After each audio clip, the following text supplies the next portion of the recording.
Setelah kehancuran pasukan Raja Abraha, kota Mekah semakin ternama.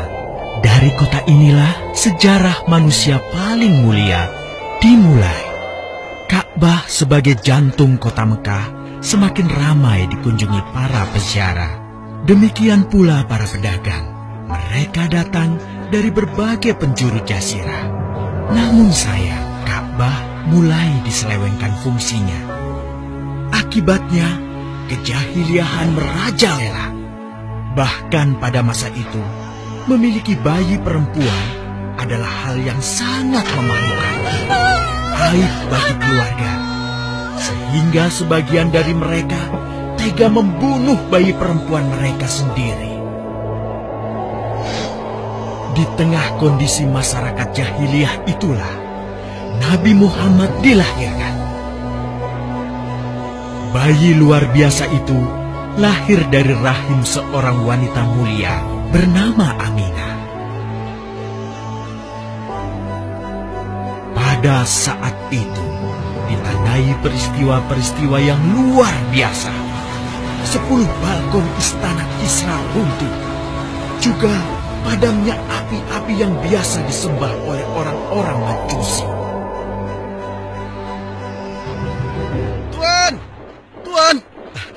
Tuan Abdul Muthalib, ada kabar gembira. Kabar gembira? Kabar gembira? Kabar gembira apa? Tuan, cucu Anda telah lahir. Benarkah? Laki-laki atau perempuan? Laki-laki, Tuan.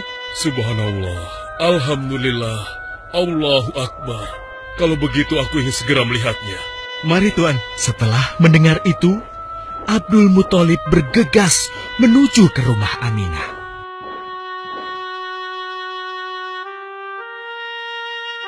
Ah, cucuku, kasihan engkau terlahir yatim. Dengan penuh kasih sayang, Abdul Muthalib membawa cucunya ke Ka'bah.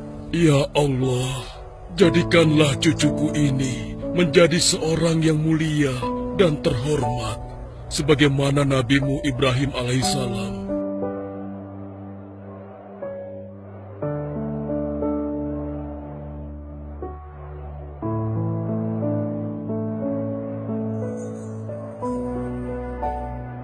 Siapa namanya, Ayah?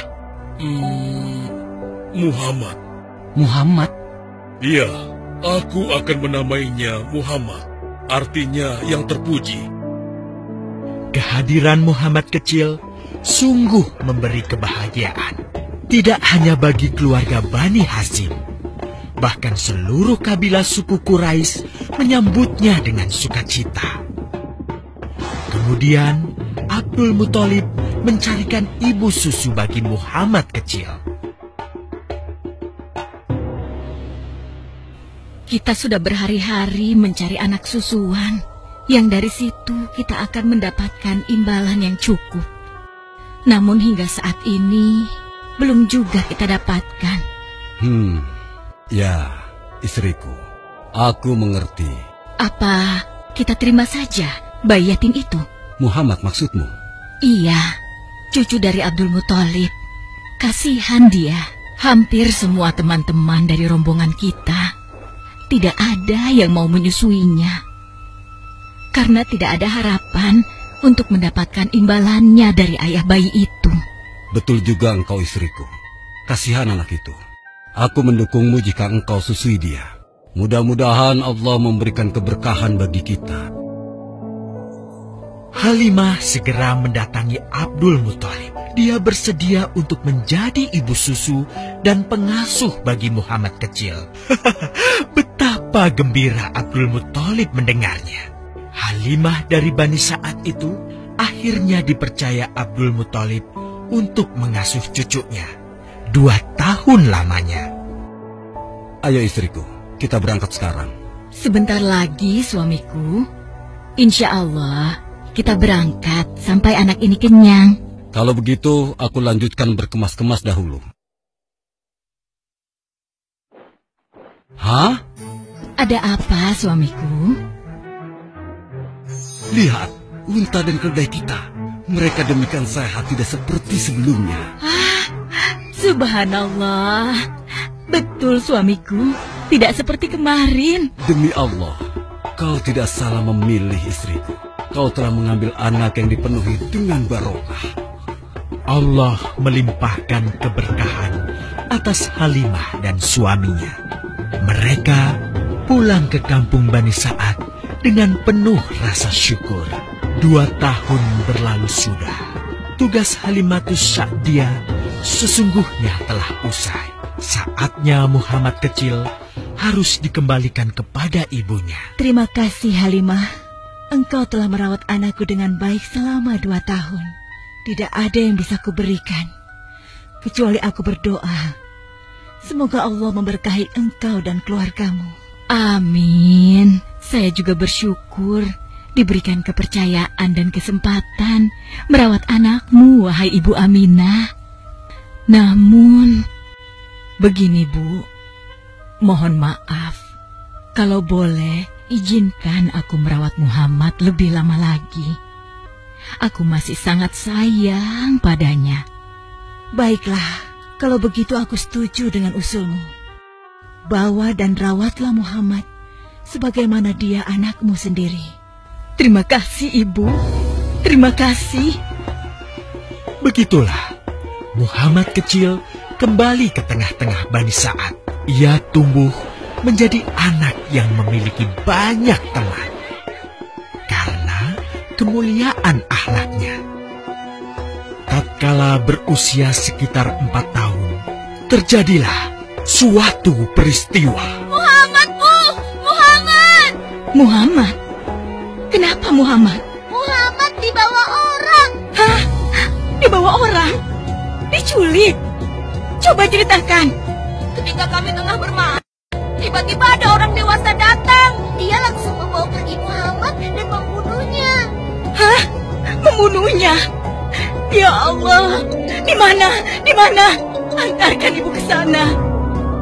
Dengan perasaan cemas, Halimah bergegas menuju tempat itu. Dan dilihatnya, Muhammad kecil tengah terduduk.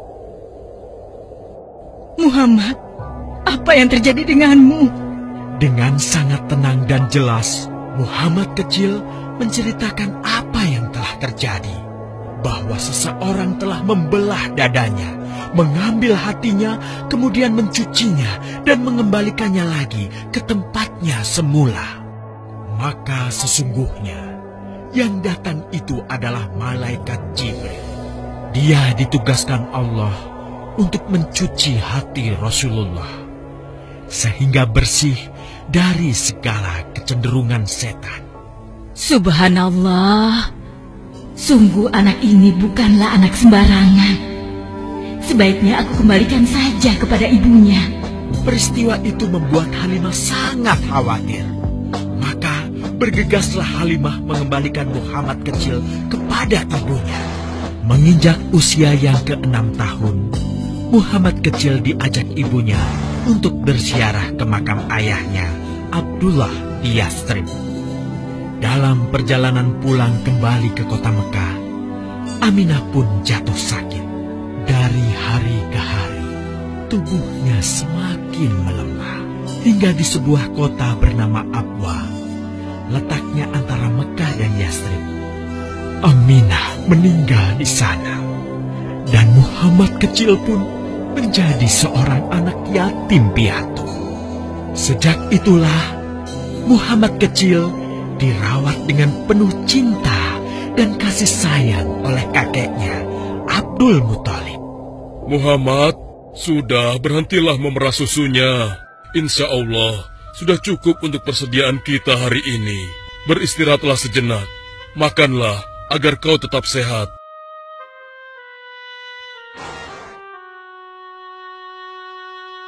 Ya Allah, betapa mulia akhlak cucuku ini. Namun, kasih sayang Abdul Muthalib tidak berlangsung lama. Saat usia Muhammad 8 tahun, Abdul Muthalib kakeknya yang sangat menyayanginya itu meninggal dunia. Kemudian, pengasuhan atas Muhammad pun beralih ke pamannya, Abu Thalib. Muhammad kecil tahu betul betapa sayangnya pamannya kepadanya. Di mana Muhammad? Ia tengah mengembalakan kambing milik salah seorang penduduk Mekah, suamiku. Sejak kapan dia keluar rumah? Sekitar waktu subuh tadi. Subhanallah, betapa baiknya akhlak keponakanku ini. Ya Allah, maafkan ketidakmampuanku mencukupi kebutuhan keponakanku. Sayangi dan berkahilah dia. Jadikanlah dia orang yang mulia di antara manusia. Hingga saat usia Muhammad menginjak 12 tahun, pamannya Abu Thalib mengajaknya berdagang ke Syam. Sampailah mereka di satu daerah bernama Busra.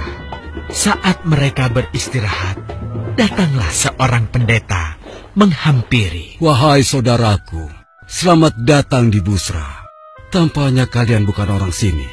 Dari manakah kalian berasal? Terima kasih saudaraku. Kami datang dari Mekah. Lalu, siapakah gerangan anak ini? Ini adalah keponakanku. Muhammad namanya. Apakah engkau bertanggung jawab atasnya, Tuan? Ya. Kemana ayahnya? Ayahnya sudah meninggal sejak ia masih dalam kandungan. Oh, apakah kini dia yatim piatu? Benar. Aku sungguh beruntung bertemu dengannya. Beruntung? Beruntung apa? Sungguh, keponakanmu ini adalah orang yang sangat istimewa. Oh ya? Ya, dia adalah seorang nabi, seorang utusan Allah. Bagaimana kau tahu hal itu? Aku tahu karena aku seorang pendeta. Dan berita kedatangan dia sebagai seorang utusan Allah sudah disampaikan di dalam Injil. Bahkan aku pun bisa mengetahuinya dari cincin kenabian yang berada di bagian bawah tulang rawan bahunya yang menyerupai buah apel sebagai tanda kenabiannya. Begitulah pendeta bernama Bahira menyampaikan kepada Abu Thalib perihal kenabian Muhammad. Ia berpesan agar menjaga baik-baik keponakannya itu, karena Muhammad kelak di suatu saat nanti akan menghadapi banyak gangguan dan rintangan. Istriku, Muhammad sudah berusia 25 tahun. Aku pikir sudah saatnya dia untuk menikah. Betul, suamiku. Namun, dengan siapakah dia akan kita jodohkan? Kemarin Khadijah mengirimkan utusannya dan menyatakan keinginan Khadijah untuk menjadikan Muhammad sebagai suaminya. Hah? Khadijah? Khadijah yang mulia itu? Betul, istriku. Khadijah yang selama ini mempercayakan barang perniagaannya kepada Muhammad. Kenapa dia memilih Muhammad? Ya, Khadijah mengagumi kejujuran dan kebaikan akhlak Muhammad. Menurutmu sendiri bagaimana? Aku pikir Khadijah adalah wanita terbaik bagi Muhammad. Kita akan melamarnya. Tepat di usia 25 tahun, Nabi Muhammad menikahi Khadijah yang berusia 40 tahun. Dari pernikahan itu, mereka dikaruniai Allah 6 orang anak. 2 laki-laki adalah Al-Qasim dan Abdullah. Sedangkan putrinya adalah Zainab, Ruqayyah, Ummu Kulsum, dan Fatimah.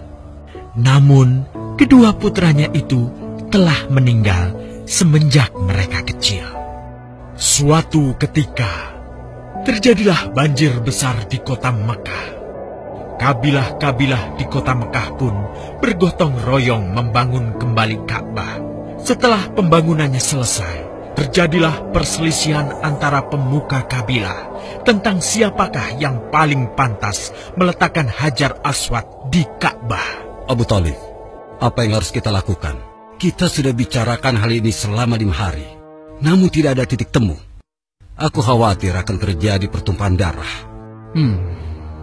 Sudah, begini saja. Kita sepakati bahwa masalah ini kita serahkan kepada takdir terbaik. Lihat pintu masuk Ka'bah itu. Siapapun yang pertama kali akan melewati pintu itu, dan siapapun dia, kita tidak boleh menolaknya. Setuju? Aku juga setuju. Baiklah, aku setuju. Aku juga setuju. Baiklah, kita perhatikan bersama. Tidak lama setelah kesepakatan itu, atas izin Allah, Nabi Muhammad menjadi orang pertama yang memasuki pintu menuju Ka'bah. Alhamdulillah, segala puji bagi Allah. Ternyata Muhammad, dan memang dia adalah orang yang tidak pernah kita temui ada celah. Betul? Betul. Betul. Ya, betul. Nabi Muhammad pun menerima kepercayaan itu.